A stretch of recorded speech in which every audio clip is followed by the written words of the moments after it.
नमस्कार दोस्तों, हमारी आज की कहानी का नाम है रिश्ते। मम्मी जी देखिए, सिप्रा ने अभी तक भी कपड़े नहीं सुखाए हैं। ज़्यादा देर तक मशीन में पड़े रहेंगे तो सिलवटें पड़ जाएंगी और प्रेस वाले को ज़्यादा पैसे देने पड़ेंगे। कब से बच्चों में लगी हुई है। बड़ी बहू, इस तरह रोज़ अपनी देवरानी के खिलाफ मेरे कान मत भरा करो। मुझे सब पता है कौन मन से काम करती है, कौन बोझ समझकर करती है। जितनी देर तुमने बातें बनाने में लगाई है उतनी देर में तुम ही कपड़े सुखा देती। वो तो तुम्हारा भी काम कर देती है और तुम हो कि इतना भी नहीं कर सकती हो। बच्चों को खाना खिला रही है, फालतू तो नहीं बैठी है। यह सुनकर शिवानी का चेहरा उतर गया। वो सोच रही थी कि देवरानी को डांट पड़ेगी, पर यहाँ तो उसको ही सुनना पड़ गया। रजनी देवी की दो बहुएं हैं। बड़ी बहू शिवानी जो स्वभाव से ही झगड़ालू और इधर की उधर करती है, वहीं छोटी बहू शिप्रा जो घर को बांध कर रखती है और सबको आदर देकर चलती है। शिवानी अपनी सास से लड़ती रहती थी।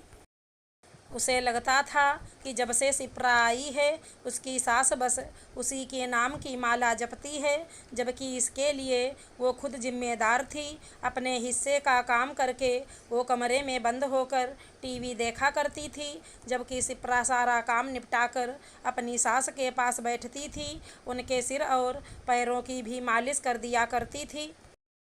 सास की अलमारी भी कभी कभी जमा देती थी। शिवानी तो टीवी देखने में व्यस्त रहती थी तो शिप्रा ही अपनी जेठानी के दोनों बच्चों को पढ़ा दिया करती थी। शिप्रा घर में सबका काम करती थी तो इसीलिए सब उसे ही पूछा करते थे। बस इसीलिए कोई भी छोटी बात लेकर शिवानी लड़ने पर उतारू हो जाती थी। वो हर किसी के काम में कोई न कोई कमी निकाल ही देती थी। उसे लगता था दुनिया में सिर्फ वो ही परफेक्ट है, बाकी को तो कुछ आता ही नहीं है। अपने हिसाब से जीने वाली शिवानी को सास ससुर और देवरानी का संग ना भाता था। जब से शिप्रा शादी होकर आई थी उसे लगता था उसकी अहमियत कम हो गई है, इसलिए वो मन ही मन चाहती थी कि किसी भी तरह घर का बंटवारा हो जाए और वो सास ससुर से अलग हो जाए। शिवानी अपने बच्चों और पति के साथ रहना चाहती थी। वो अपने पति अनुराग से अलग होने को कहती है, पर अनुराग समझाता है अलग होना तो कोई समाधान नहीं है, तुम कोशिश करो कि घर में एडजस्ट हो करो। लेकिन वो मन ही मन ठान लेती है कि वो अलग होकर रहेगी, बंटवारा तो होकर रहेगा। एक दिन सुबह शिवानी उठती है और अपने बच्चों और पति का टिफ़िन बनाकर दे देती है और रसोई से बाहर आकर बैठ जाती है। तभी रजनी देवी पूछती हैं, बहू ये सब क्या है?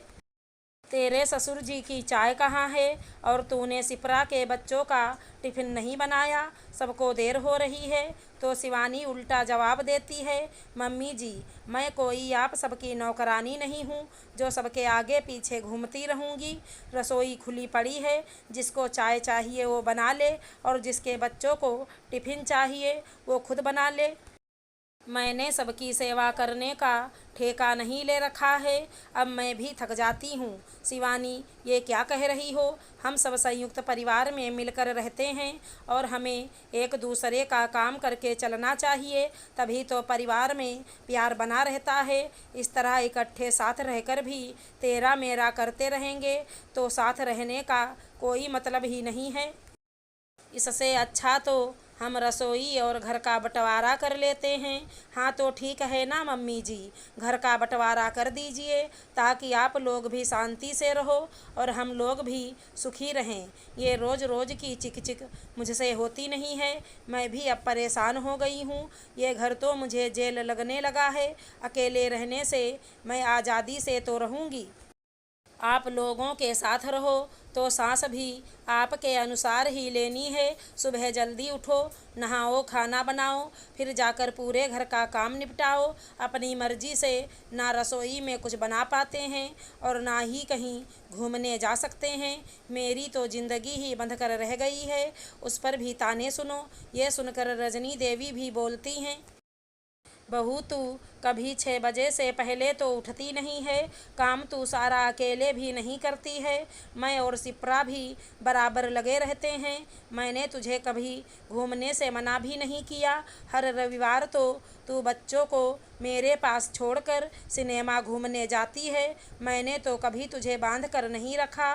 फिर ये तेरी मर्जी है, तू अलग रहना चाहती है तो रह ले। मैं इनसे कहकर घर का बंटवारा करवा देती हूँ। वैसे भी अब तुम लोग समझदार हो गए हो, बड़े हो गए हो, अपनी गृहस्थी और बच्चों को खुद भी संभाल सकते हो। सिप्रा दोनों की बातें सुन रही होती है और वो जानती है कि भाभी बहाने बना रही हैं, झूठी बातें बना रही हैं। मम्मी जी एकदम सच कह रही हैं। वो भी जब से शादी होकर आई है, मम्मी जी ने कभी बंदिश में नहीं रखा। बहुओं को अपने हिसाब से जीने की हमेशा आज़ादी दी है। सिप्रा अपने पति नितिन को सब बताती है और कहती है, इस तरह घर मत बिखरने दो। भैया भाभी और हमारे बच्चे हम सब साथ ही मिलकर रहेंगे। बंटने में तो सबका ही नुकसान होगा। परिवार इकट्ठा रहे तभी तो मजबूत और आदर्शवादी कहलाएगा। आप किसी भी तरह से ये बंटवारा रोक दो। पर नितिन समझाता है, होने दो बंटवारा, ये सबके हित में है। बंटवारा सबके हित में कैसे हो सकता है? परिवार का विघटन, बिखराव अच्छा नहीं है। सिप्रा तुम ज़्यादा मत सोचो। हमसे बड़े मम्मी पापा हैं, भैया भाभी हैं, हम तो छोटे बेटे बहू हैं। हम क्या कर सकते हैं? अनुराग को पता था कि ये बंटवारा सिर्फ शिवानी की जिद की वजह से हो रहा है। वो ही मम्मी से पंगे लेती रहती है, किसी को समझाने से भी कुछ समझती नहीं है। इसलिए रोज़ रोज़ लड़ने से अच्छा है कि वो अलग हो जाएं। पर फिर भी वो ऐसा जताता है कि पापा बंटवारा करके हम दोनों को इस घर से निकाल रहे हैं। वो छोटे बेटे बहू को ज़्यादा चाहते हैं। रजनी देवी और उनके पति मिलकर बंटवारा कर देते हैं। इस घर के अलावा एक और घर होता है जो उसी शहर में होता है।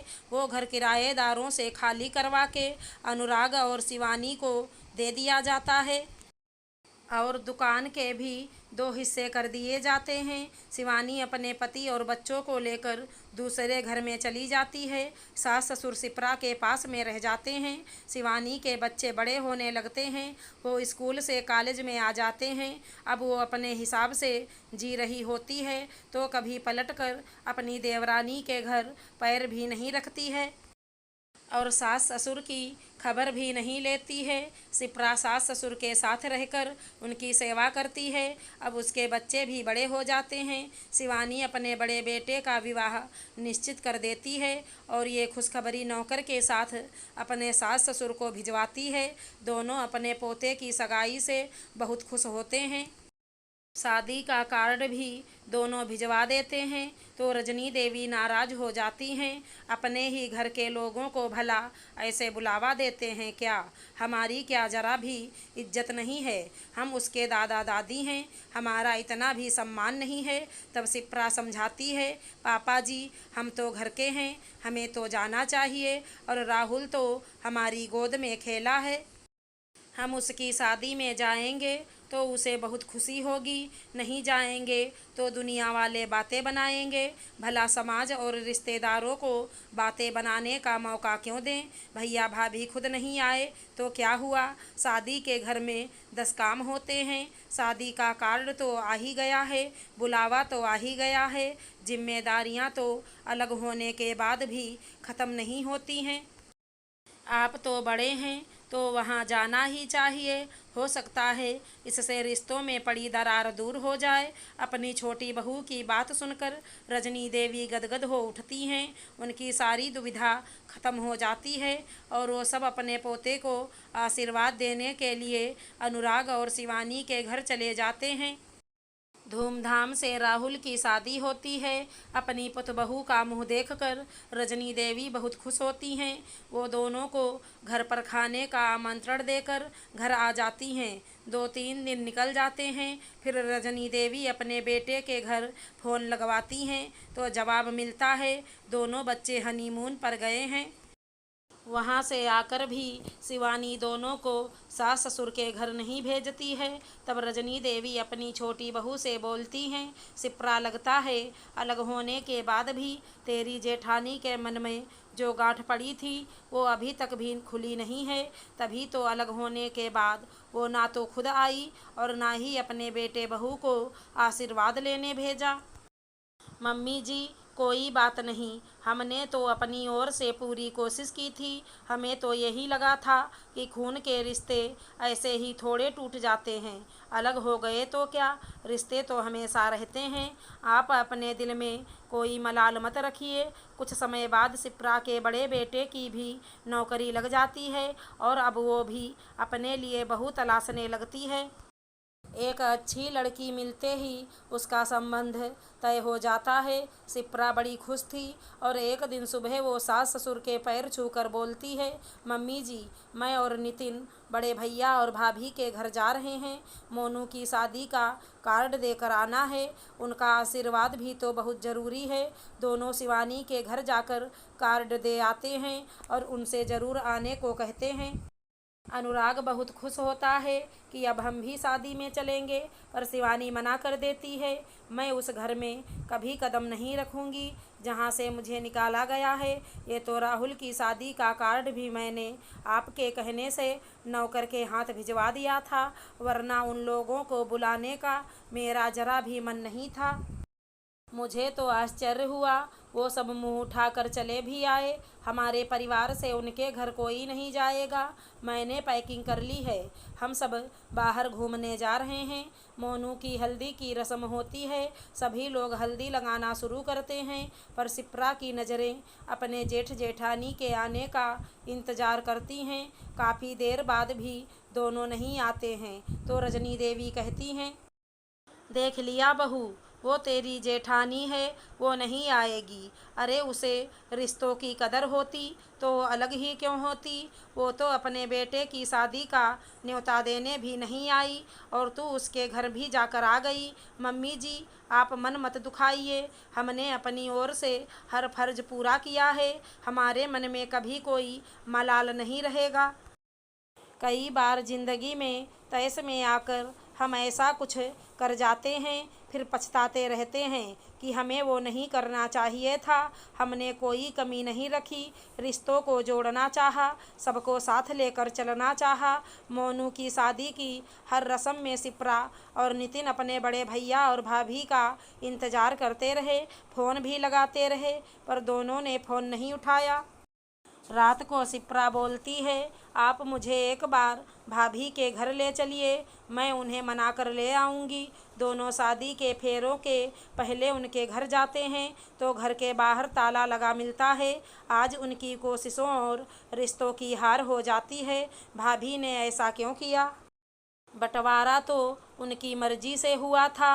वो साथ में रहकर भी खुश नहीं थीं और अलग रहकर भी रिश्तों को निभा नहीं पाईं। शिप्रा मन ही मन सोचते हुए वापस लौट आई। अगर हमारी कहानी पसंद आई हो तो चैनल को लाइक शेयर सब्सक्राइब करें। धन्यवाद दोस्तों।